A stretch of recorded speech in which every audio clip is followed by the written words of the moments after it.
Elle est sourde. Nous ne pouvons pas élever un enfant handicapé. A dit mon fils à propos de sa fille nouveau-née. Nous l'avons donnée à l'adoption, tu ne peux rien y faire. Je suis parti et j'ai passé des années à apprendre la langue des signes et à la chercher partout. Mon fils pensait que j'avais abandonné. Puis un jour, mon fils a appelé.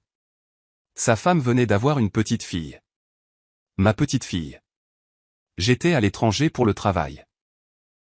Je lui ai dit que je serais là dès que possible. Quand je suis finalement entré dans leur maison, il n'y avait pas de bébé. Où est-elle? Mon fils ne voulait pas me regarder. Nous l'avons donnée à l'adoption. Je l'ai dévisagée. De quoi parles-tu? Elle est sourde. Nous ne pouvons pas élever un enfant handicapé. Ils avaient abandonné leur fille de 5 jours parce qu'elle n'entendait pas. Je les ai suppliés de me dire où elle était, quelle agence. Je la prendrai moi-même. Les dossiers sont scellés. Tu n'as aucun droit. Il s'était assuré que je ne pourrais jamais la retrouver. Ma petite fille était seule, rejetée parce qu'elle était sourde. Alors, j'ai décidé que j'allais apprendre sa langue, pour que, lorsque je la trouverais, la première chose qu'elle verrait serait quelqu'un qui avait passé des années à se préparer à la comprendre, à lui dire qu'elle était désirée, qu'elle l'avait toujours été. Mon fils pensait que l'histoire s'arrêtait ce jour-là. Ce n'était que le début. Mon nom est Nancy et voici mon histoire. Avant de continuer, veuillez laisser un commentaire pour nous dire d'où vous regardez et abonnez-vous à la chaîne. Maintenant, revenons à l'histoire. Le téléphone a sonné alors que je révisais mes diapositives pour mon discours au centre d'affaires de l'hôtel, à Berlin, 3 jours avant de devoir prendre la parole à la conférence européenne sur la gestion immobilière. Maman, ça y est. Vanessa est en travail. La voix de Christopher était excitée et haletante. J'ai fermé mon ordinateur portable. En ce moment, nous sommes à l'hôpital. Ils disent, encore quelques heures. Tu vas avoir une petite fille, maman. Ma poitrine s'est serrée d'une manière que je n'avais pas ressentie depuis la mort de mon mari. Une petite fille? Je prends l'avion. Tu n'as pas cette conférence, Christopher? Vous allez avoir un bébé. Je sais, mais tu es l'oratrice principale, n'est-ce pas? C'est important. Viens après, elle sera toujours là. J'ai regardé ma présentation à l'écran. 200 personnes inscrites, contrat signé. Les organisateurs préparaient cela depuis des mois. Je serai là dès que je pourrai. 4 jours au plus. Dis à Vanessa que j'arrive. Elle sera contente. Je t'aime, maman. Il a raccroché. Je suis restée assise là, à regarder le téléphone. Une petite fille. Christopher et Vanessa vivaient à Greenwich, Connecticut, dans une maison que les parents de Vanessa leur avaient donnée. Vieille fortune, vieille famille. Je vivais à Londres, gérant les propriétés de mon défunt mari, visitant le Connecticut peut-être une fois par an. Ce bébé allait changer ça. Je serai présente. Je serai le genre de grand-mère qui est là. J'ai donné mon discours 3 jours plus tard, j'ai pris l'avion de Berlin cet après-midi-là, j'ai atterri à Juevka le lendemain matin et j'ai conduit directement sur la île 95 dans une voiture de location. Je m'étais arrêté à Westport dans une boutique et j'avais acheté un hochet en argent, une couverture en cachemire et un agneau en peluche. Trop, probablement. Je m'en fichais. Leur maison se trouvait sur Round Hill Road, derrière de vieux érables aidés et parfaite, une maison coloniale blanche aux volets noirs. Je me suis garé dans l'allée circulaire juste après midi, j'ai pris mes cadeaux et je me suis dirigé vers la porte. Christopher a ouvert avant que je puisse frapper. Il avait l'air terrible, épuisé d'une manière qui semblait anormale pour un nouveau père. Maman, laisse-moi la voir. Où est-elle? Il a reculé mais ne s'est pas écarté. Entre. Nous devons d'abord parler. Les mots sonnaient faux. Vanessa est apparue derrière lui, vêtue de lin blanc et d'un chemisier en soie. Pas de bébé dans ses bras. Pas de régurgitation sur son épaule. Aucune trace de fatigue sur son visage. Bonjour, Nancy. Ils m'ont conduite au salon de réception, celui avec le canapé ancien et le portrait de la grand-mère de Vanessa au mur. Pas la salle de séjour aux meubles confortables où l'on tiendrait un nourrisson. Je suis resté debout. Où est le bébé? Christopher s'est assis. Vanessa s'est assise à côté de lui, les mains croisées. Assieds-toi, maman. Je ne veux pas m'asseoir. Je veux rencontrer ma petite fille. Il a regardé ses mains. Vanessa m'a regardé de bas. Nous l'avons placée en adoption, a-t-elle dit. La pièce est devenue silencieuse. J'ai entendu ces mots, mais ils ne parvenaient pas à prendre un sens. De quoi parles-tu? Le bébé, a dit Christopher. Nous l'avons donné. C'est déjà fait. J'ai posé le sac de cadeaux par terre. La maison était trop calme. Pas de pleurs, pas de berceau, aucun bruit de bébé nulle part. Tu m'as appelé il y a 4 jours de l'hôpital. Je sais. Tu m'as dit que vous aviez une fille. Nous avons eu une fille. La voix de Vanessa était plate. Et nous avons pris la meilleure décision pour notre famille. Où est-elle? Christopher a finalement levé les yeux. Elle est avec une agence. Ils la placeront quand ils trouveront la bonne famille. Je suis la bonne famille. Dis-moi quelle agence et j'irai la chercher tout de suite. Vanessa a secoué la tête. C'est une adoption fermée. Nous n'avons pas à divulguer cette information. Quel âge a-t-elle? Elle est née il y a 5 jours, a dit Christopher doucement. Ma petite fille était en vie depuis 5 jours et il l'avait déjà donnée alors que je traversais un océan pour la rencontrer. Pourquoi? Vanessa s'est redressée. Elle est sourde. L'hôpital a fait un dépistage auditif avant sa sortie. Elle l'a raté. Ils ont refait le test, et l'ont confirmé. Je l'ai dévisagée. Elle est sourde. Oui. Et vous l'avez donnée parce qu'elle est sourde. Nous ne sommes pas équipés pour nous occuper d'un enfant handicapé, Nancy. Sois réaliste. Les spécialistes, la thérapie, le temps. Ma famille n'accepterait pas un petit enfant défectueux dans la lignée familiale. Le mot défectueux flottait dans l'air entre nous. Mes mains tremblaient. Je les ai plaquées contre mes cuisses. Dites-moi où elle est. Quelle agence? Je l'adopterai moi-même. Tu ne peux pas. Christopher s'est levé. Nous avons déjà vérifié avec des avocats. Les grands-parents n'ont aucun statut légal dans les cas d'adoption. Les tribunaux protègent les décisions des parents. Les dossiers sont scellés. Ils avaient vérifié. Ils avaient fait des recherches. Ils s'étaient assurés que je ne pouvais pas les arrêter. Si vous pouvez abandonner votre propre enfant, ai-je dit, alors vous n'êtes pas le fils que j'ai élevé. Le visage de Christopher s'est durci. Alors peut-être que tu ne me connais pas du tout. Tu vis à Londres. Tu viens une fois par an. Tu ne vas pas débarquer et nous dire comment gérer nos vies. Christopher. Vanessa lui a touché le bras, mais il s'est dégagé. C'est fait, maman. Elle est partie. Tu dois l'accepter. J'ai ramassé le sac de cadeaux. Le hochet a bougé à l'intérieur. Je ne l'accepterai jamais. Je suis sorti, je suis monté dans la voiture de location, j'ai conduit jusqu'à ce que je voie un Marriott près de l'autoroute, et j'ai pris une chambre. La chambre avait des murs beige et une peinture d'un phare. Je me suis assise sur le lit dans mon manteau. Puis je me suis allongé. Puis j'ai pleuré jusqu'à ce que mes côtes me fassent mal. Quelque part dans le Connecticut, ma petite fille était avec des étrangers, personne qui l'aimait, personne qui la voulait. J'ai pleuré jusqu'à ce que ma tête me lance. Puis je me suis arrêté et j'ai fixé le plafond. Christopher avait raison à propos de la loi. Je n'avais aucun statut, aucun droit. L'agence ne me dirait rien. Les tribunaux ne m'aideraient pas. Mais j'avais de l'argent. J'avais du temps. Et je ne quitterais pas le Connecticut sans elle. Je me suis redressé et j'ai appelé ma directrice de bureau à Londres.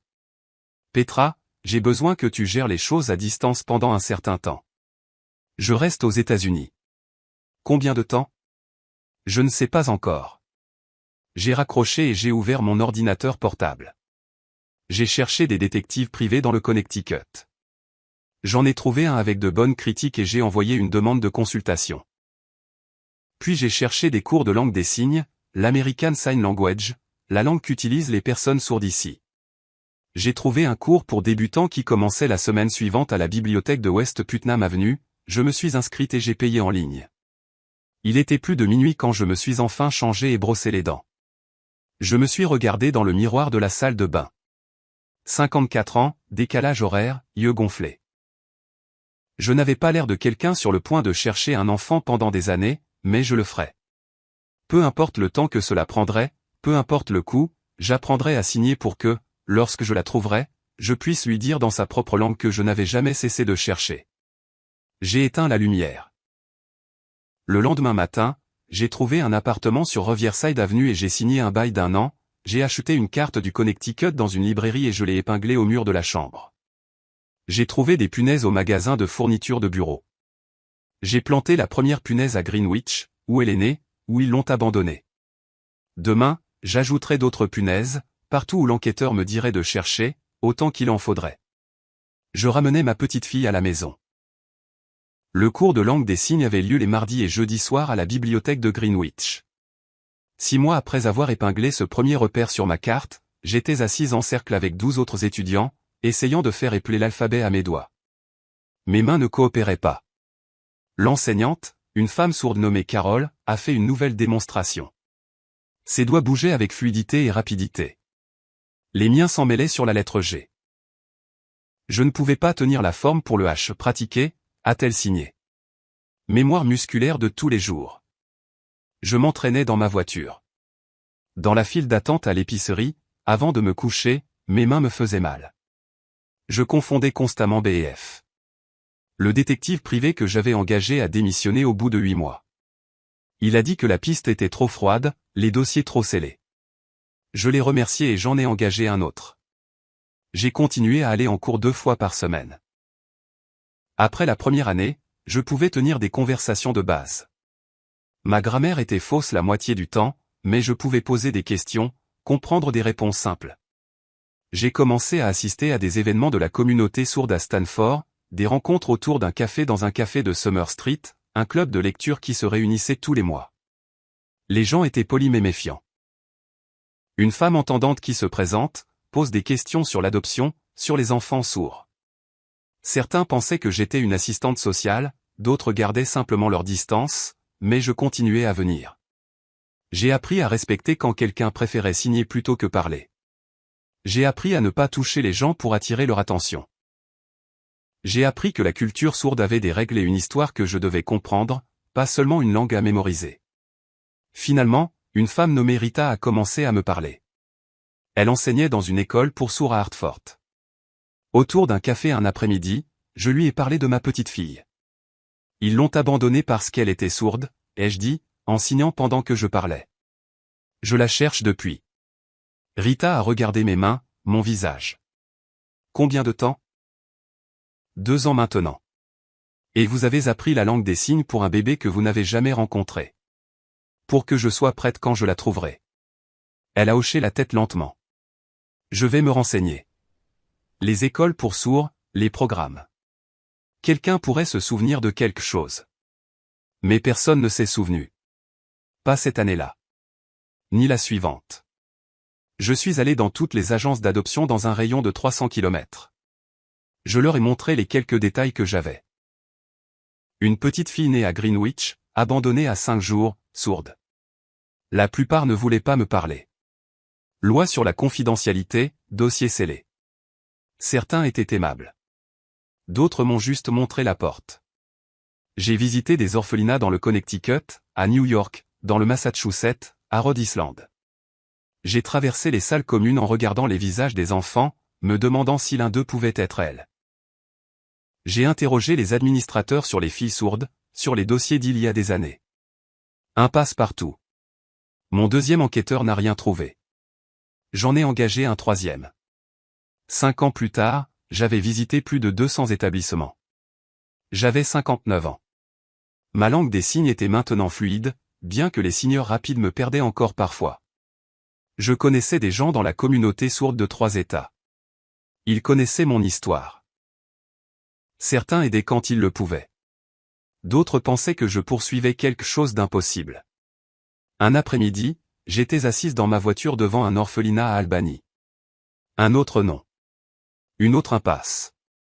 J'ai posé ma tête sur le volant et j'ai pleuré. Elle aurait 5 ans maintenant. Marchant, parlant dans la langue qu'elle aurait apprise. Peut-être qu'elle avait été adoptée par une bonne famille. Peut-être qu'elle était heureuse. Peut-être que je devrais arrêter. Mais je ne pouvais pas. Ne sachant pas où elle était, avec qui elle était, si quelqu'un lui signait, ne sachant pas si elle s'était déjà demandé ce qu'il était advenu de la grand-mère qui avait essayé de la trouver. J'ai essuyé mon visage et j'ai démarré la voiture. La communauté sourde a commencé à m'appeler la grand-mère qui n'a jamais cessé de chercher. Certains le disaient avec admiration. D'autres le disaient comme si j'étais obsédé. Peut-être que je l'étais. 10 ans après avoir planté cette première punaise sur ma carte, j'avais des centaines de punaises. Rouge pour les agences que j'avais contactées, bleu pour les orphelinats que j'avais visités, verte pour les écoles pour sourds que j'avais vérifiées. Les murs de mon appartement étaient couverts de cartes, de listes et de notes. J'avais 62 ans. Mes cheveux étaient devenus presque entièrement gris. Mes genoux me faisaient mal à force de conduire, de marcher dans les établissements, mais je n'arrêtais pas. Puis, un mardi matin de mars, mon téléphone a sonné. C'est bien Nancy? La femme qui cherche sa petite fille. L'appelante était une assistante sociale nommée Jennifer. Elle travaillait dans un orphelinat à Richmond, en Virginie. Quelqu'un dans la communauté sourde avait mentionné ma recherche. Je pense que je sais peut-être qui vous cherchez, a-t-elle dit. Il y a une fille ici. Elle est avec nous depuis qu'elle est un nourrisson. Elle est sourde.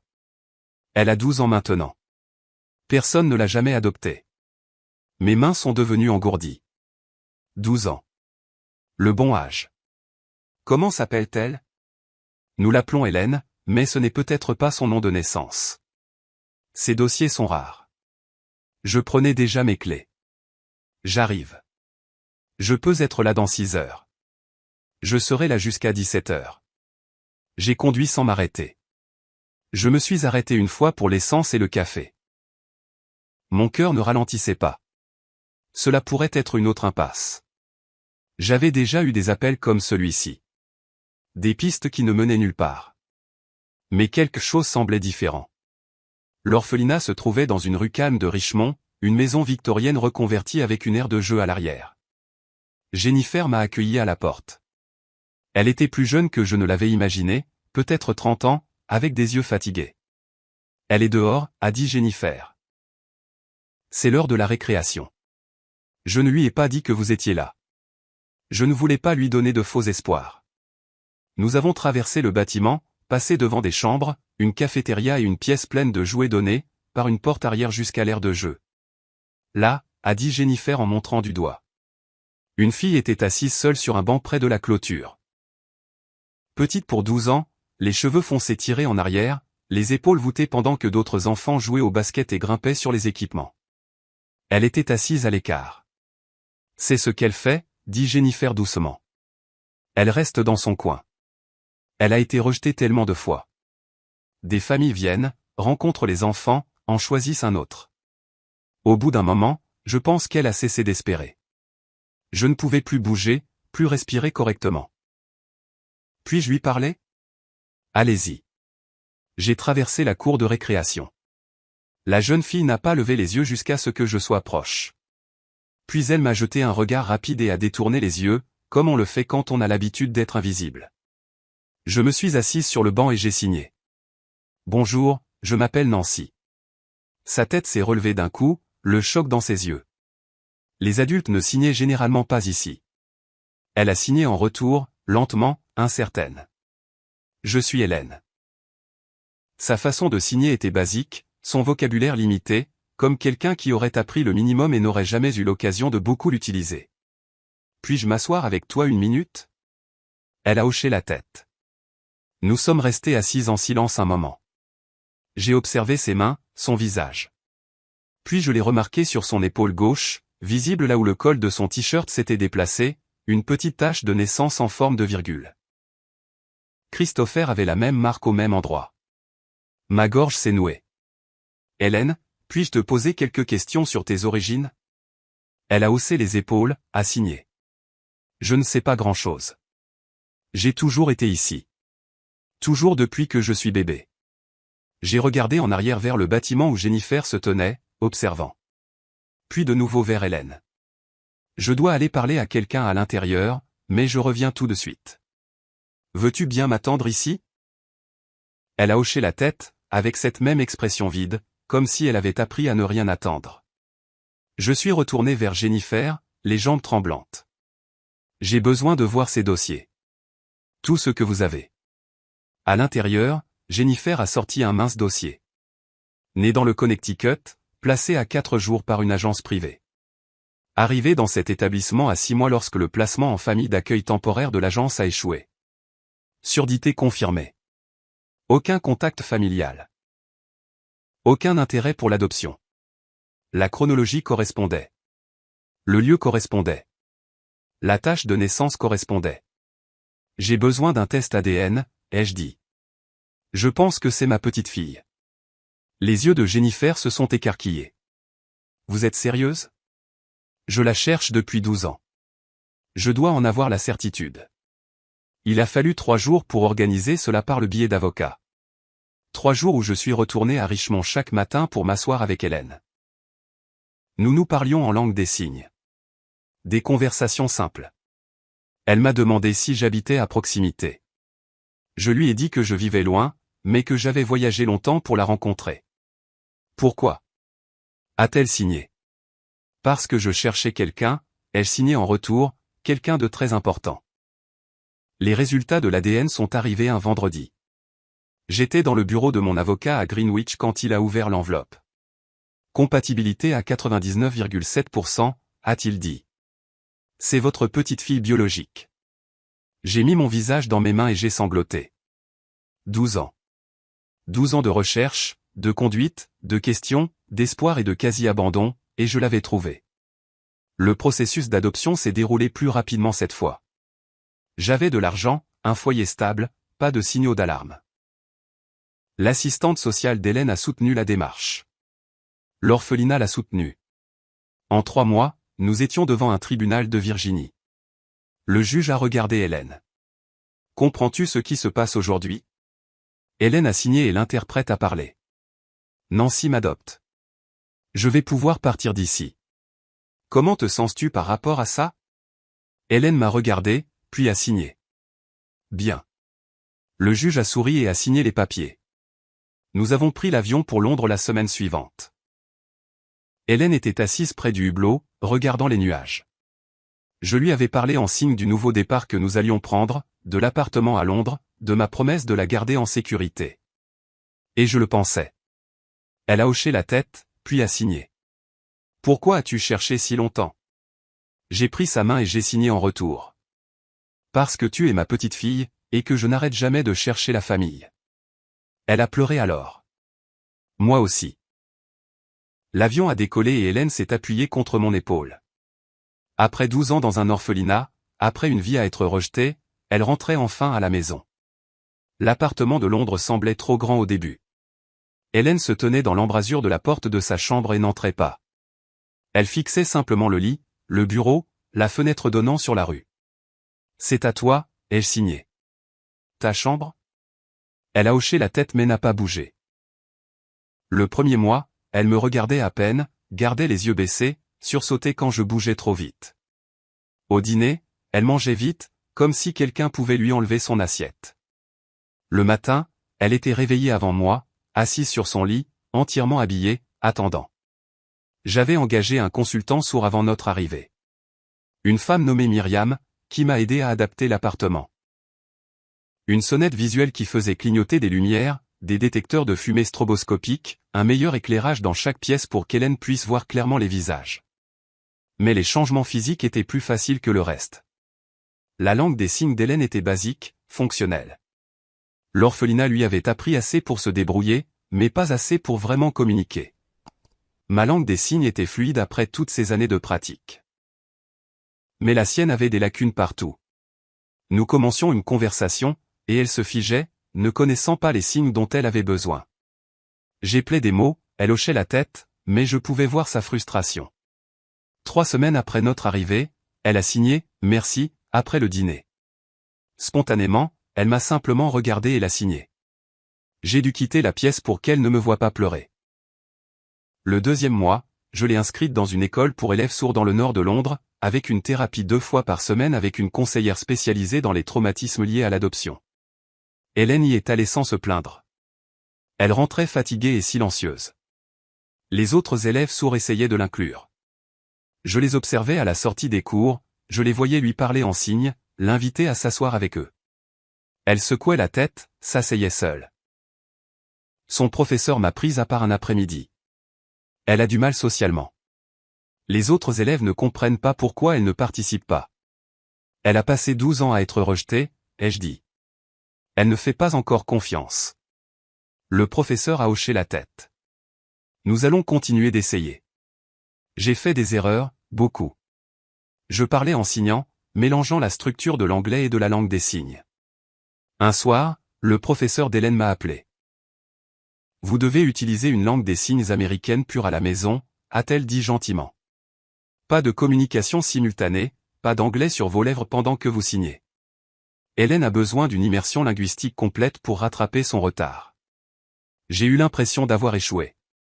Je ne savais pas. Maintenant, vous savez. C'est réparable. Alors, j'ai arrêté de parler quand je signais. C'était bizarre au début, pas naturel. Mais la compréhension d'Hélène s'est améliorée en quelques semaines. 6 mois plus tard, Hélène a eu une crise à cause de ses devoirs de mathématiques. Elle a crié, vraiment crié à voix haute, ce qui m'a surprise car je n'avais jamais entendu sa voix auparavant. Puis elle a jeté son manuel à travers la pièce, jeté sa trousse, balayé tout ce qui se trouvait sur le bureau. Je ne savais pas quoi faire. Je suis resté figé dans l'embrasure de la porte pendant qu'elle sanglotait bruyamment et gutturalement. Puis je me suis assise par terre et j'ai signé, je suis là. Je ne pars pas. Tu es en sécurité. Elle s'est effondrée à côté de moi. Je l'ai tenue pendant qu'elle pleurait. Tout son corps tremblait. Plus tard, sa thérapeute l'a expliqué. La peur de l'abandon d'Hélène était profonde. Toute correction, toute critique était ressentie comme un rejet, comme si elle était sur le point d'être renvoyée à nouveau. Cela va prendre du temps, a dit la thérapeute. Soyez patiente. Soyez constante. À la fin de cette première année, les choses ont commencé à changer. Hélène s'est fait une amie. Une autre fille sourde nommée Sophie, qui n'acceptait pas un non comme réponse. Sophie a simplement continué à s'asseoir avec Hélène au déjeuner jusqu'à ce qu'Hélène commence enfin à lui répondre en signe. J'ai appris des stratégies parentales visuelles. Attirer l'attention d'Hélène avant de commencer une conversation. Utiliser des expressions faciales claires. Ne pas se tenir dos aux fenêtres où la lumière créerait une ombre sur mon visage et rendrait la lecture sur les lèvres plus difficile. L'éducation d'Hélène avait d'énormes lacunes. Elle pouvait lire à un niveau de 2e année, peut-être. Les mathématiques, c'était pire. L'orphelinat lui avait donné une scolarité minimale. J'ai engagé un tuteur sourd, un étudiant universitaire nommé James, qui utilisait une langue des signes pure. Hélène a mieux réagi avec lui qu'avec n'importe quel enseignant entendant. Lentement, elle a commencé à rattraper son retard. La 2e année, Hélène a rejoint le club de théâtre de l'école. Il jouait des histoires en langue des signes, de la poésie, des récits. J'allais à chaque répétition, à chaque représentation, je regardais Hélène sur scène utiliser ses mains pour peindre des images dans l'air. J'ai appris davantage sur la culture sourde en la regardant. Sa beauté, son histoire, sa communauté. Ce n'était pas un handicap. C'était une langue, une culture, tout un monde que j'avais passé des années à découvrir et que je ne voyais vraiment que maintenant. Un soir, Hélène m'a demandé de lui raconter la recherche, comment je l'avais trouvée. Nous nous sommes assises dans le salon et je lui ai tout raconté. L'appel de Christopher. La trahison. La première punaise sur ma carte. 12 ans de conduite, de questions et de quasi-abandon. Hélène a pleuré. A signé. Tu ne m'as pas abandonné. Jamais, ai-je signé en retour. Pas un seul jour. Pourquoi? Parce que tu es ma petite fille. Parce que tu comptais. Parce qu'ils avaient tort à ton sujet. Elle s'est appuyée contre moi. Je pensais que quelque chose n'allait pas chez moi. Toutes ces années. Chaque famille qui est venue est partie. Je pensais que j'étais cassé. Tu n'as jamais été cassé. La 3e année, Hélène s'épanouissait.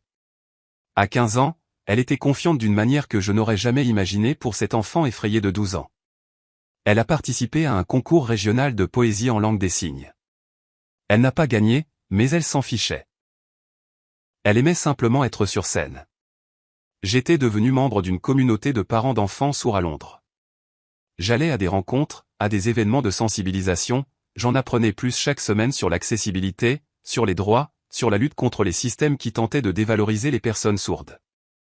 Un soir, Hélène m'a posé des questions sur ses parents biologiques. Nous préparions le dîner ensemble. Elle a arrêté de couper les légumes et a signé. Pourquoi m'ont-ils vraiment abandonné? Je savais que cette question viendrait un jour. J'ai posé mon couteau. Parce que tu es sourde, ai-je signé. Honnêtement, ils pensaient que cela te rendait imparfaite. Ils avaient tort, mais c'est ce qu'ils croyaient. Penses-tu qu'ils le regrettent? Je ne sais pas. Je ne leur ai pas parlé depuis. Hélène a hoché la tête lentement, puis a signé, c'est leur perte. Je t'ai, toi. Ma gorge s'est nouée. Je t'ai, toi aussi. La 4e année est arrivée plus vite que prévu. Hélène a eu 16 ans. Nous avons parlé de son avenir. L'université, peut-être. Elle voulait étudier l'éducation des sourds, aider d'autres enfants sourds qui avaient grandi en se sentant comme elle. Tu serais incroyable dans ce domaine, ai-je signé. Tu crois? J'en suis sûr. Puis, un mardi matin, un courriel est arrivé d'une adresse que je n'avais pas vue depuis 16 ans. Le nom de Christopher dans ma boîte de réception m'a retourné l'estomac. Je l'ai fixé pendant une minute entière avant de cliquer. L'objet disait « Famille ». Ma main tremblait sur la souris. Maman, je sais que nous ne nous sommes pas parlé depuis 16 ans. Je sais que ce qui s'est passé était impardonnable. J'y ai pensé tous les jours. J'ai pensé à toi tous les jours. Je ne m'attends pas à ce que tu répondes. Mais je dois te dire quelque chose. Vanessa et moi avons adopté un fils. Il s'appelle Gabriel. Il a 18 ans maintenant. Un bon garçon. Mieux que je ne le mérite. Il commence l'université et il a posé des questions sur toi. A demandé s'il avait une grand-mère. Je lui ai dit que oui, mais que nous nous étions disputés. Il veut te rencontrer. Je sais que je n'ai aucun droit de demander. Je sais que je ne mérite ni ton temps ni ton pardon, mais Gabriel le mérite. Il n'a rien fait de mal. Il mérite de connaître sa grand-mère. Si tu es d'accord, si tu veux le rencontrer, je ferai en sorte que cela se produise. Quoi que tu veuilles. Je suis désolé, maman. Pour tout, Christopher. Je l'ai lu 3 fois. Puis j'ai fermé l'ordinateur portable et je me suis dirigé vers la fenêtre. Un petit-fils. Christopher avait adopté un fils. Après avoir abandonné Hélène parce qu'elle était sourde, il était allé adopter un garçon. L'avait gardé. Élevé pendant 18 ans. La colère a frappé en premier, chaude et vive. Ils avaient décidé qu'Hélène était trop imparfaite pour être aimée, mais un autre enfant convenait. Un enfant choisi était acceptable. Puis la confusion. Pourquoi maintenant? Pourquoi tendre la main après 16 ans de silence? Puis autre chose. La curiosité, peut-être. Ce garçon, Gabriel, 18 ans, il avait posé des questions sur moi, voulait me rencontrer. Je ne savais pas quoi ressentir. Hélène est rentrée de l'école 1 heure plus tard, m'a trouvé toujours debout à la fenêtre. Elle a signé « Qu'est-ce qui ne va pas ?» J'ai pris mon ordinateur portable et je lui ai montré le courriel, observant son visage pendant qu'elle lisait. Son expression est devenue soigneusement neutre. Quand elle a fini, elle a levé les yeux vers moi. Un petit-fils? Je ne savais pas, ai-je signé. Il ne me l'a jamais dit. Ils l'ont adopté. Oui. Hélène est restée silencieuse un long moment, puis a signé. Que veux-tu faire? Je ne sais pas. Une partie de moi veut le supprimer et faire comme si je ne l'avais jamais vu. Une partie de moi continue de penser à ce garçon qui n'a rien fait de mal. Il est adopté, a signé Hélène, comme moi. Je sais. Veux-tu le rencontrer? Je me suis assise sur le canapé. Peut-être. Est-ce mal? Hélène s'est assise à côté de moi. Ce n'est pas mal. C'est ton petit-fils. Toi aussi. Je sais, mais il ne sait pas que j'existe et il pose des questions sur toi. Elle a fait une pause, a signé avec précaution. Si tu veux y aller, je viendrai avec toi. Je l'ai regardé. Hélène, je ne peux pas te demander de leur faire face. Tu ne demandes pas. Je propose. Tu ne devrais pas avoir à faire ça seul. Ce sont les gens qui t'ont abandonné. Je sais qui ils sont. Mais je sais aussi qui je suis maintenant. Je ne suis plus ce bébé effrayé. Je ne suis même plus cet enfant brisé de 12 ans. Je vais bien. Et tu pourrais avoir besoin de renfort. J'ai presque souri. Du renfort. Un soutien moral. Appelle ça comme tu veux. Je viens. Ils ne peuvent pas savoir qui tu es. Pas encore. Pas tant que je n'ai pas compris ce qu'ils veulent vraiment. Hélène a hoché la tête. Donc, je suis juste ta fille adoptive du Royaume-Uni. Ce qui est vrai. Ce qui est vrai, a-t-elle convenu. Quand partons-nous? J'ai regardé à nouveau le courriel, les mots de Christopher sur les erreurs et le pardon, et ce petit-fils que je n'avais jamais rencontré. Bientôt, ai-je signé. Laisse-moi répondre d'abord. Organiser quelque chose. Au cours de la semaine suivante, j'ai échangé des courriels avec Christopher, j'ai organisé notre venue dans le Connecticut, je lui ai dit que je séjournerais dans ma propriété là-bas. Il a proposé que nous restions avec eux. J'ai décliné, lui ai dit que j'amenais ma fille adoptive. Il a dit que c'était bien. Qu'il avait hâte de la rencontrer. Je ne lui ai rien dit d'autre. Hélène et moi avons fait nos valises. Elle était plus calme que moi à ce sujet. La veille de notre vol, nous avons tout vérifié 2 fois. Passeport, documents, chargeur de téléphone.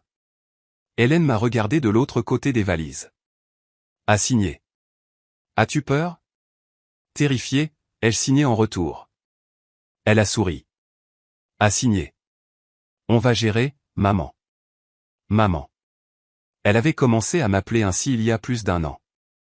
Chaque fois, cela me serrait la poitrine. Le lendemain matin, nous avons décollé de Heathrow. Hélène a dormi dans l'avion. J'ai regardé les nuages et j'ai pensé à ce qui nous attendait dans le Connecticut. À Christopher et Vanessa et à ce petit-fils que je n'avais jamais rencontré. À Hélène assise à côté de moi, forte et entière, retournant affronter les gens qui avaient décidé qu'elle ne valait pas la peine d'être gardée. L'avion a atterri à JFK. 7 heures plus tard, nous avons passé la douane, pris notre voiture de location et roulé vers le nord en direction de Greenwich, vers ce qui allait suivre. La propriété du Connecticut s'étendait sur 3 acres à Greenwich, la même ville où vivait encore Christopher. Je l'avais acheté des années auparavant, avant que tout ne s'effondre, avant de déménager à Londres, avant de passer 12 ans à chercher. La maison sentait la poussière et les fenêtres fermées quand nous sommes arrivés. Hélène m'a aidé à retirer les housses des meubles, à ouvrir les rideaux, à allumer les lumières. Nous avons passé l'après-midi à rendre l'endroit à nouveau vivable. Ce soir-là, j'ai envoyé un courriel à Christopher. Simple, direct. Je suis dans le Connecticut. Quand pouvons-nous nous rencontrer? Sa réponse est arrivée en moins d'1 heure. Demain? Il y a un restaurant sur Greenwich Avenue. Terrain neutre. Ce qui te met à l'aise, ai-je répondu. Demain à 18 heures, j'amène Hélène. J'ai hâte, a-t-il répondu. Moi non. Le lendemain soir, Hélène et moi sommes arrivés tôt au restaurant, un endroit calme avec des nappes blanches et un éclairage doux. Je l'avais choisi délibérément. Public, sûr, facile à quitter si nécessaire. Nous nous sommes assises près de la fenêtre. Hélène regardait la rue, les mains jointes sur ses genoux. Je pouvais voir la tension dans ses épaules. Ça va? Ai-je signé? Elle a hoché la tête. Juste nerveuse. On peut partir n'importe quand. Je sais. À 18h15, ils sont entrés. Christopher d'abord, puis une femme qui devait être Vanessa, puis un grand jeune homme derrière eux. Je n'avais pas vu mon fils depuis 16 ans. Il paraissait plus vieux que ses 46 ans. Des tempes grisonnantes, des rides autour des yeux, plus minces que dans mon souvenir. Il portait une chemise qui avait dû être chère autrefois, mais qui était usée au col maintenant. Vanessa semblait diminuer, toujours soignée, mais ses vêtements n'étaient plus de marque. Ses bijoux étaient fantaisie, pas de vrai. Elle se tenait droite, comme si elle jouait la comédie de la sérénité. Le jeune homme derrière eux devait être Gabriel. Grand, cheveux noirs, yeux bienveillants. Il avait l'air curieux et un peu nerveux. Christopher m'a atteint en premier. Maman. Je me suis levé. Je ne l'ai pas serré dans mes bras, je l'ai juste regardé. Christopher, merci d'être venu, d'avoir accepté. Il a fait un geste vers la table. Devrions-nous nous asseoir? Nous nous sommes assis. Gabriel a pris le siège en face d'Hélène. Christopher a fait les présentations. Maman, voici Gabriel. Gabriel, voici ta grand-mère. Gabriel m'a souri, un sourire chaleureux et sincère. Salut, grand-mère. J'ai voulu te rencontrer depuis longtemps. Sa voix était gentille, rien à voir avec les tons prudents de ses parents. Gabriel, ai-je dit, c'est un plaisir de te rencontrer aussi. Je me suis tourné vers Hélène. Voici Hélène, ma fille adoptive du Royaume-Uni. Je l'ai trouvée dans un orphelinat quand elle avait 12 ans. Elle est sourde. Le visage de Gabriel s'est illuminé immédiatement. Il a regardé Hélène et ses mains se sont levées, formant des signes. Bonjour, a-t-il signé. Ravi de te rencontrer. Les yeux d'Hélène se sont écarquillés. Elle a signé en retour. Salut, tu connais un peu la langue des signes. Gabriel a signé et parlé en même temps. Je suis vraiment rouillé. J'ai étudié ça au lycée. Ta langue des signes est bonne, a signé Hélène en retour. J'ai observé le visage de Vanessa. Une lueur de quelque chose y est passée. De l'inconfort peut-être, mais aucune reconnaissance. Christopher avait l'air mal à l'aise aussi, mais pour des raisons différentes. Une vieille culpabilité, peut-être. Le serveur est venu. Nous avons commandé. Christopher a essayé de faire la conversation. Alors, maman, comment vas-tu? Comment va Londres? Bien. Tu gères toujours des propriétés? Oui. Il a hoché la tête. A essayé à nouveau.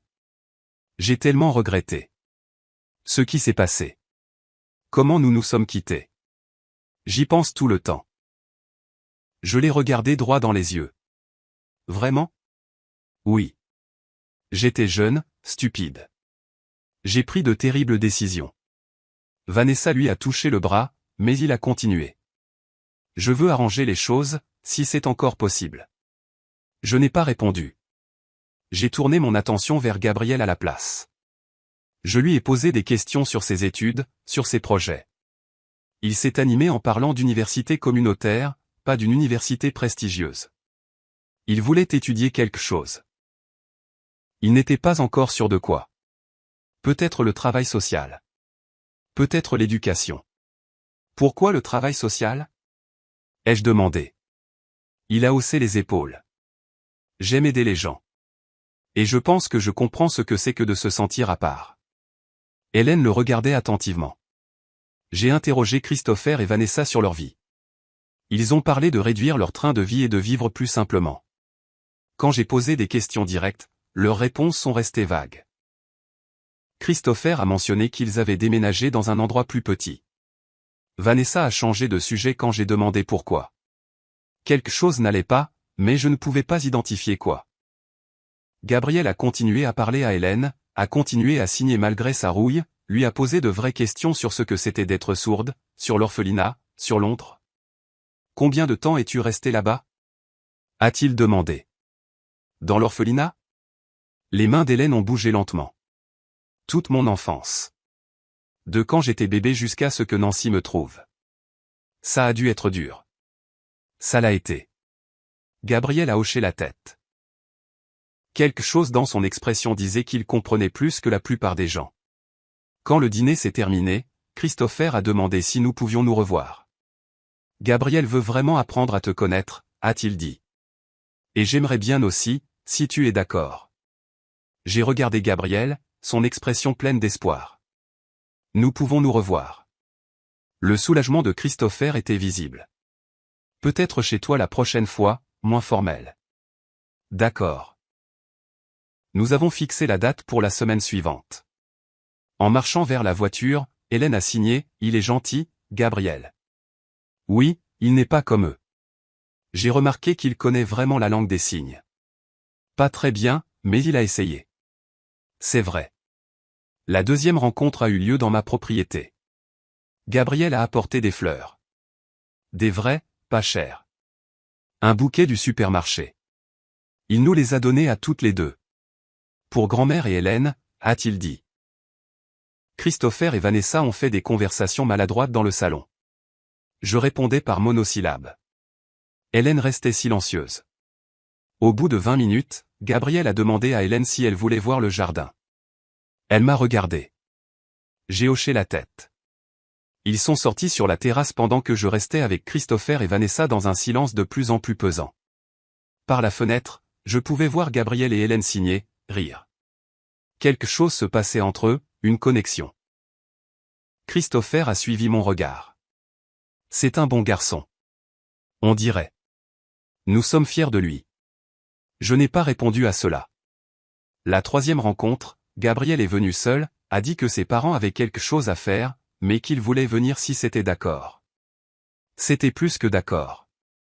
Lui et Hélène ont disparu à nouveau dans le jardin. Je les ai regardés de la fenêtre de la cuisine en préparant du thé. Ils étaient assis sur le banc de pierre, le téléphone de Gabriel sorti, tapant quelque chose, Hélène répondant. Tous deux absorbés par leur conversation. Quand ils sont rentrés 1 heure plus tard, ils avaient l'air heureux, à l'aise. Gabriel est resté pour le dîner.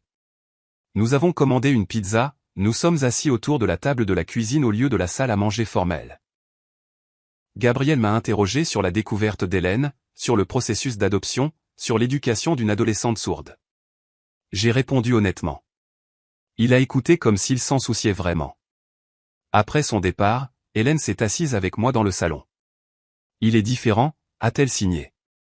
De ses parents, de tous ceux que j'ai rencontrés. Il comprend. Le truc de l'adoption. Le sentiment que tu es censé être reconnaissant tout le temps. A-t-il dit ça? Pas exactement, mais je peux le dire. La 4e rencontre, Gabriel est venu dans l'après-midi. Christopher et Vanessa l'avaient déposé, disant qu'ils viendraient le chercher plus tard. Gabriel et Hélène sont allés directement au jardin. Je leur ai laissé de l'espace, j'ai fait de la limonade et je la leur ai apportée un peu plus tard. Ils étaient assis près l'un de l'autre. Gabriel montrait quelque chose à Hélène sur son téléphone. Des signes qu'il avait appris de quelqu'un. Hélène corrigeait doucement la forme de ses mains. Ils ont tous les deux ri quand il s'est trompé. Il a réessayé. Il a réussi, elle a applaudi. J'ai laissé la limonade et je suis retourné à l'intérieur, regardant par la fenêtre. L'aisance entre m'a frappé, comme s'ils se connaissaient depuis des années au lieu de quelques semaines. Quand Christopher est venu chercher Gabriel ce soir-là, Gabriel m'a serré dans ses bras. Vraiment, il m'a serré dans ses bras. Merci, grand-mère, de m'avoir laissé venir. D'avoir été cool avec tout ça. Tu es le bienvenu à tout moment. Il le pensait. Moi aussi. Après leur départ, je suis resté à la fenêtre. Hélène est venue à côté de moi. Quelque chose ne va pas, a-t-elle signé. Que veux-tu dire? Avec eux, Christopher et Vanessa. Leur façon de s'habiller, d'agir.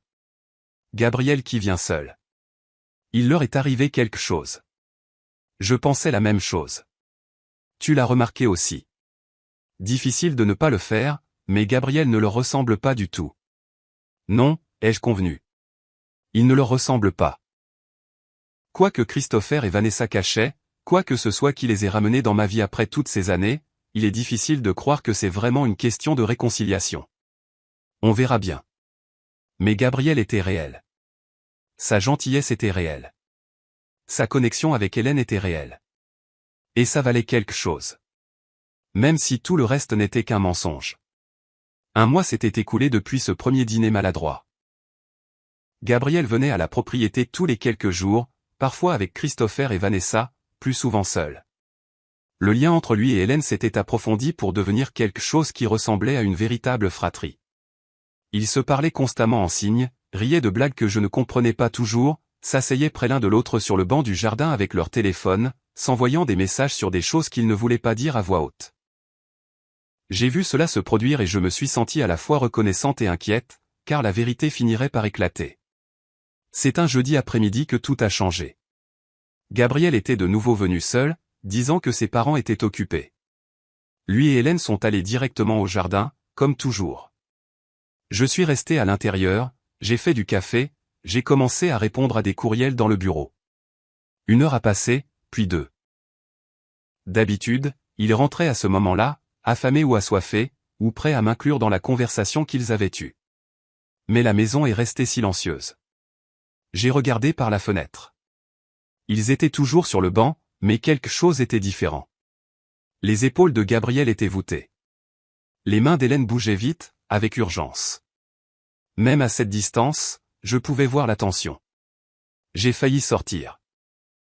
Puis Hélène a regardé vers la maison, m'a vu à la fenêtre, a légèrement secoué la tête. Pas encore. J'ai donc attendu encore 30 minutes.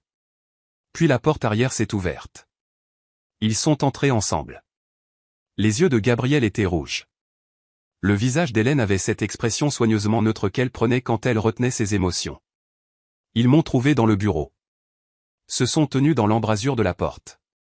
Nous devons te parler, a signé Hélène. J'ai fermé mon ordinateur portable. D'accord. Ils se sont assis sur le canapé. J'ai pris le fauteuil en face d'eux.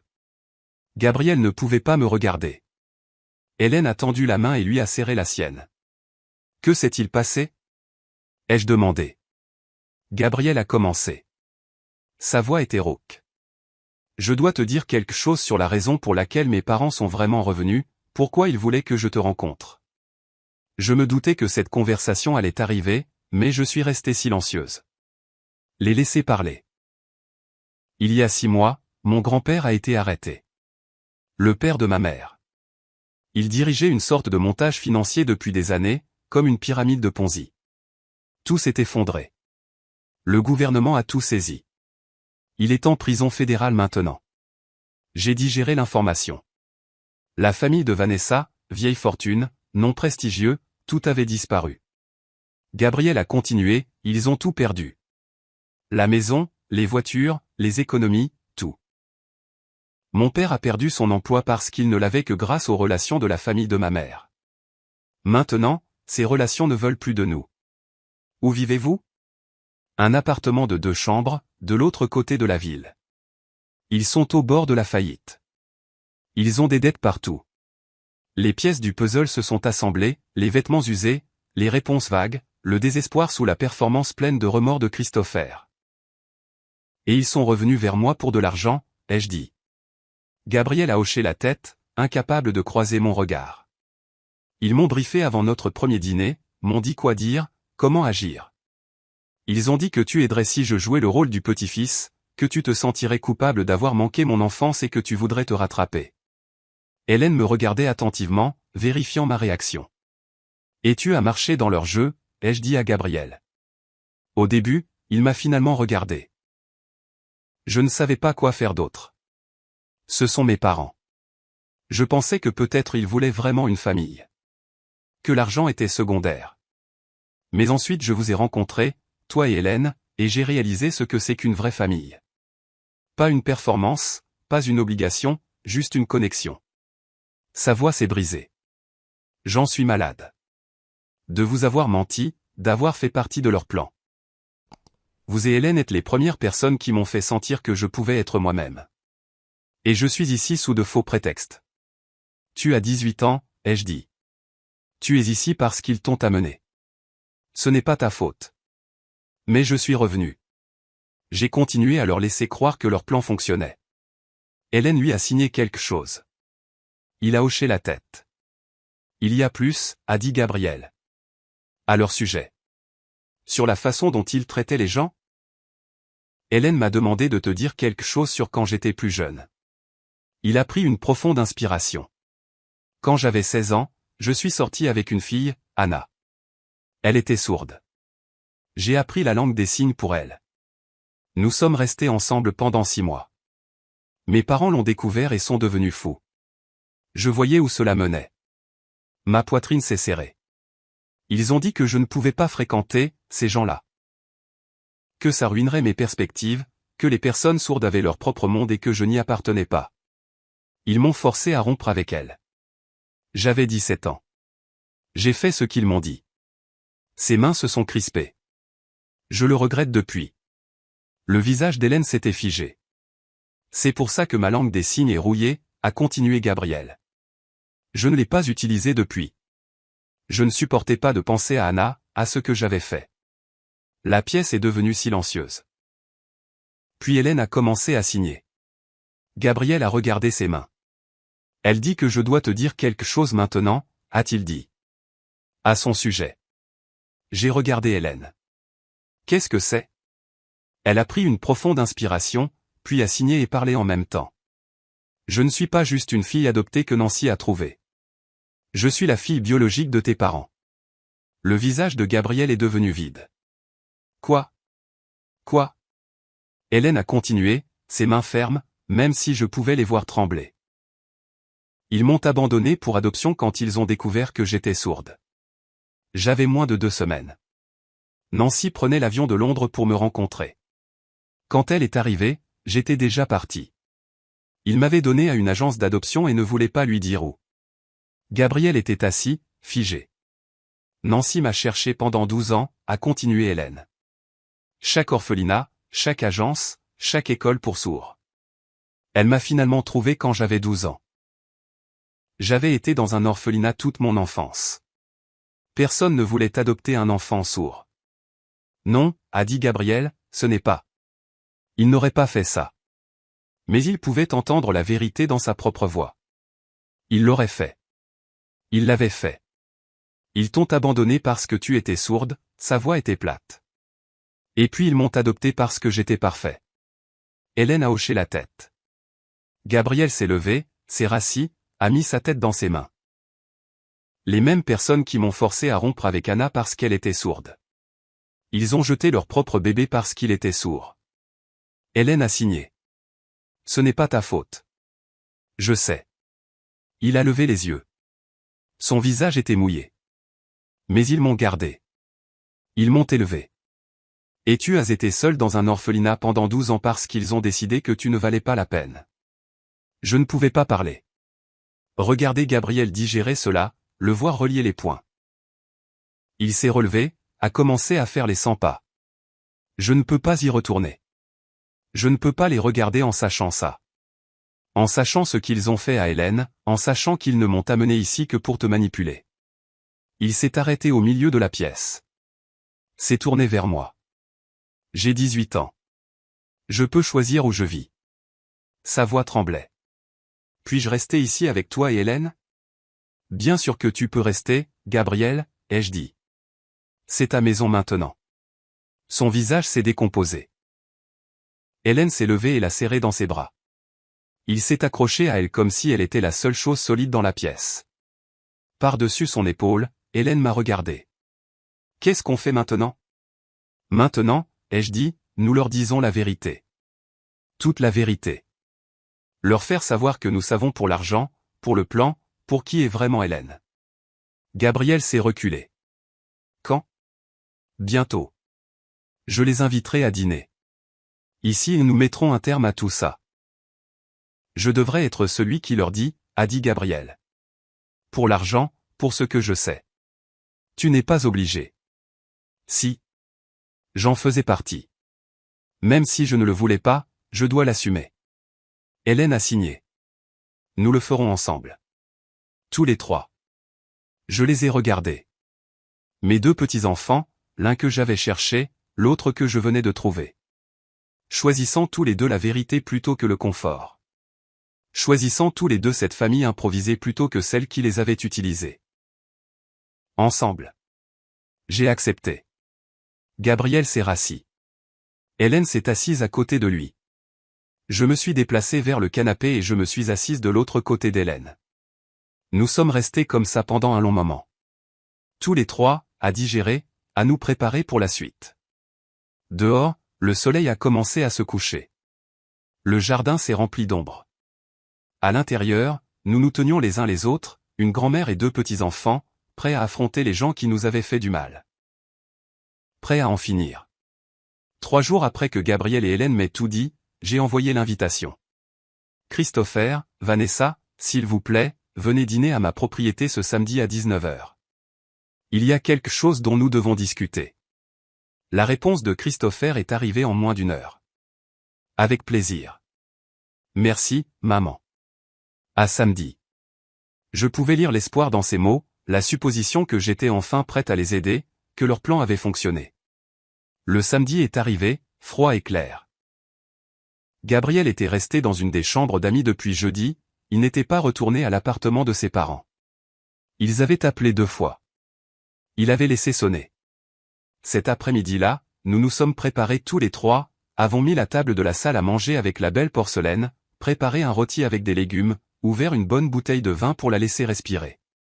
Gabriel était silencieux, vérifiait son téléphone, le posait, le reprenait. « Tu n'es pas obligé de faire ça, ai-je dit. Hélène et moi pouvons nous en occuper. » Non, il a mis le téléphone dans sa poche. Je dois le faire. Je faisais partie de leur plan. Je dois assumer ça. Hélène lui a touché le bras, a signé. Nous sommes avec toi. Il a hoché la tête, a essayé de sourire. À 19h précise, la sonnette a retenti. J'ai ouvert. Christopher et Vanessa étaient sur le porche. Ils s'étaient bien habillés. Christopher dans un costume qui lui allait mieux autrefois. Vanessa dans une robe qui avait été chère. Elle tenait une bouteille de vin. Nancy. Vanessa a souri. Trop vivement. Nous avons apporté du vin pour ce soir. Entrez, ai-je dit. Ils m'ont suivi jusqu'à la salle à manger. Les yeux de Christopher se sont posés sur Gabriel, qui était assis à table à côté d'Hélène. Gabriel, je pensais que tu serais rentré maintenant. Changement de programme, a dit Gabriel. Nous nous sommes assis. J'ai servi le rôti, versé du vin, fait la conversation pendant qu'il s'installait. Christopher a essayé trop fort de combler le silence, a interrogé Gabriel sur ses projets universitaires, a complimenté la maison. Vanessa approuvait tout ce qu'il disait. Hélène était assise, silencieuse. Je pouvais voir ses mains sur ses genoux, serrées fermement. Nous avons mangé. Je les ai laissés se détendre. Je les ai laissés penser que tout se passait comme ils l'avaient prévu. Le dessert est arrivé. Tarte aux pommes, café. Vanessa a posé sa fourchette et a jeté un coup d'œil à Christopher. Nancy, a-t-elle dit. Nous voulions te parler de quelque chose d'important.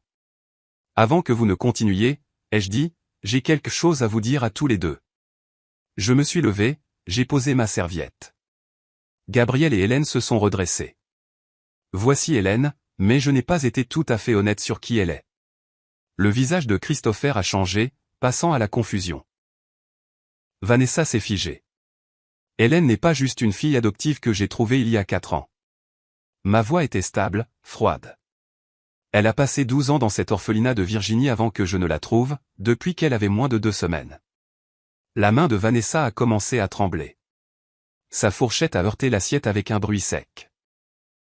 Abandonnée pour adoption par des parents qui ne voulaient pas d'un bébé sourd, qui la pensaient imparfaite, qui n'ont même pas voulu dire à la grand-mère où elle était. La fourchette de Christopher s'est arrêtée à mi-chemin de sa bouche. Je l'ai cherchée pendant 12 ans, ai-je continué. Chaque orphelinat, chaque agence d'adoption, chaque école et programme pour sourds dans 6 États. J'ai appris la langue des signes pour que, lorsque je la trouverai enfin, je puisse communiquer avec ma petite fille dans sa propre langue. Nancy, la voix de Vanessa était faible. Ce n'est pas ça. Ce n'est pas elle. Sa tâche de naissance correspondait à celle de Christopher. Même endroit, même forme. Son histoire correspondait à la chronologie. Le test ADN l'a confirmé avec une certitude de 99,7%. J'ai regardé Christopher. C'est ta fille, la petite fille que tu as abandonnée. Christopher a posé sa fourchette. Son visage était devenu gris. Tu m'as interrompu quand je t'ai supplié de reconsidérer, ai-je dit. Tu l'as abandonnée à moins de 2 semaines et tu n'as pas voulu me dire où. Je suis arrivé de Londres pour la rencontrer et elle était déjà partie. Vanessa s'est mise à pleurer. Pas des larmes de tristesse, des larmes de panique. Nous ne savions pas. Elle a dit, nous étions jeunes. Nous ne savions pas comment nous occuper d'un enfant sourd. Vous aviez 28 et 30 ans, ai-je dit. Vous aviez de l'argent, des ressources, une famille. Vous n'en vouliez pas. C'est différent. Gabriel s'est levé. Et je sais pourquoi vous êtes vraiment là. Pas pour la famille, pas pour la réconciliation, pour l'argent. Christopher s'est tourné vers lui. Fils, ce n'est pas vrai. Je leur ai tout dit, a dit Gabriel. Sa voix tremblait mais était ferme. Le montage Ponzi de grand-père, la faillite, comment vous m'avez coaché avant ce premier dîner, comment vous m'avez dit de jouer sur la corde sensible du petit-fils parce que grand-mère se sentirait coupable et aiderait. La bouche de Christopher s'est ouverte. Rien n'en est sorti. Je vous ai entendu répéter, a continué Gabriel. Ce que vous diriez quand vous lui demanderiez enfin de l'argent, comment vous le formuleriez, quels mots utiliser. Vanessa sanglotait maintenant. Nous n'avions pas le choix. Nous avons tout perdu. Ton grand-père nous a détruits. Vous aviez des choix, ai-je dit. Vous les avez faits. Vous avez abandonné un nourrisson parce qu'elle était sourde. Parce que votre famille se souciait plus des apparences que de la vie d'un bébé. Hélène s'est levée, a signé et parlé en même temps. J'ai passé 12 ans dans cet orphelinat. 12 ans à regarder des familles venir et partir sans moi. 12 ans à penser que quelque chose n'allait pas chez moi, que j'étais le problème. Christopher l'a regardé. L'a vraiment regardé pour la première fois. J'ai vu la reconnaissance le frapper. La tâche de naissance, l'âge, la chronologie. Hélène, a-t-il dit. Tu n'as pas le droit de dire mon nom, a-t-elle signé. Tu as renoncé à ce droit quand tu m'as abandonné. Gabriel s'est rapproché d'Hélène. Tu m'as forcé à rompre avec Anna quand j'avais 17 ans. Tu as dit que sortir avec des personnes sourdes ruinerait mes perspectives. Tu les as appelés, ces gens-là. Pendant tout ce temps, tu avais abandonné ton propre bébé parce qu'elle était sourde. C'était différent, a dit Vanessa. Comment? La voix de Gabriel s'est élevée. Comment c'était différent? Aucune réponse. Christopher a essayé une dernière fois. Maman, s'il te plaît. Nous avons fait des erreurs. De terribles erreurs. Mais nous sommes toujours une famille. Non, ai-je dit. Vous avez fait votre choix quand vous avez abandonné votre fille. J'ai fait le mien quand j'ai passé 12 ans à la chercher. Et Gabriel a fait le sien. Gabriel a regardé ses parents. Je sais que vous m'avez élevé. Je sais que vous m'avez donné un foyer. Mais ce que vous avez fait à Hélène, je ne peux pas l'ignorer. Je reste avec eux. Gabriel. Vanessa s'est levée. Tu ne peux pas nous abandonner comme ça. Nous t'avons élevé. Nous sommes tes parents. Hélène avait besoin de parents et vous l'avez jetée, a dit Gabriel. Sa voix s'est brisée. J'ai besoin d'une vraie famille maintenant. J'ai montré la porte. Quittez ma maison. Ne nous contactez plus. Vous avez perdu vos enfants. Tous les deux. C'est la conséquence de vos choix. Christopher s'est levé lentement. Vanessa pleurait trop pour parler. Il lui a pris le bras. Maman, a-t-il dit une dernière fois. Au revoir, Christopher. Ils sont sortis. J'ai entendu la porte d'entrée s'ouvrir et se fermer. Puis des portières de voiture, un moteur qui démarre, des pneus qui crissent sur le gravier. Puis le silence. Gabriel s'est assis lourdement, a mis son visage dans ses mains, ses épaules tremblaient. Hélène s'est approchée de lui, a passé ses bras autour de lui. Je me suis assise de son autre côté, je les ai tenus tous les deux. C'est fini, ai-je dit. Gabriel a pleuré, un mélange de soulagement et de chagrin. Hélène a pleuré aussi, des larmes silencieuses coulant sur son visage. Nous sommes restés comme ça jusqu'à ce que les bougies se consument et que le café refroidisse. Puis nous avons rangé ensemble, lavé la vaisselle, rangé les restes, des tâches normales qui semblaient nous ancrer. Après tout cela, Gabriel a dormi dans la chambre d'amis cette nuit-là. Hélène dans la sienne. Je suis resté éveillé, pensant à Christopher, au fils que j'avais élevé et à l'homme qu'il était devenu, à la fille qu'il avait abandonnée et au petit-fils qui avait choisi la vérité plutôt que le confort. Le matin, nous allions réfléchir aux prochaines étapes, planifier notre retour à Londres, inscrire Gabriel à l'université là-bas, lui obtenir un passeport s'il en avait besoin. Mais cette nuit-là, nous existions simplement. 3 personnes qui s'étaient trouvées, qui s'étaient choisies, qui étaient devenues une famille, non pas par le sang, mais par le dévouement et l'amour. 3 mois plus tard, nous étions de retour à Londres. Hélène a repris ses études à son école pour sourds pour ces dernières années. Gabriel s'est inscrit à l'University College London, en travail social. L'appartement était bondé à 3, mais ça fonctionnait.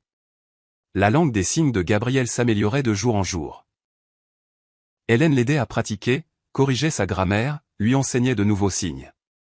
Un matin, je suis entré dans la cuisine pour les trouver déjà là. Hélène mettait la table. Gabriel préparait des toasts. Une routine facile que nous avions adoptée. Anna a envoyé un texto hier soir, a dit Gabriel. Hélène a levé les yeux. A signé. Qu'a-t-elle dit? Qu'elle avait reçu mes excuses. Qu'elle les appréciait. Il a souri légèrement. Nous allons continuer à parler. Voir où ça mène. Elle est toujours dans le Connecticut, donc c'est compliqué, mais c'est quelque chose. Hélène a souri. A signé quelque chose qui l'a fait rire et a signé en retour. J'ai fait du café, je les ai regardés, mes petits-enfants. À quoi penses-tu? M'a signé Hélène. J'ai signé en retour. À quel point j'ai de la chance. À quel point la recherche en valait la peine. Gabriel est venu, m'a serré dans ses bras. C'est nous qui avons de la chance, grand-mère. Hélène nous a rejoints. Nous trois, debout dans la cuisine en pyjama, avec la lumière du matin qui filtrait par les fenêtres.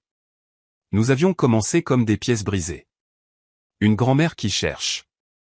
Une fille abandonnée. Un garçon utilisé. Maintenant, nous étions entiers. Pas parfait. Non sans complications, mais une famille. Une vraie famille.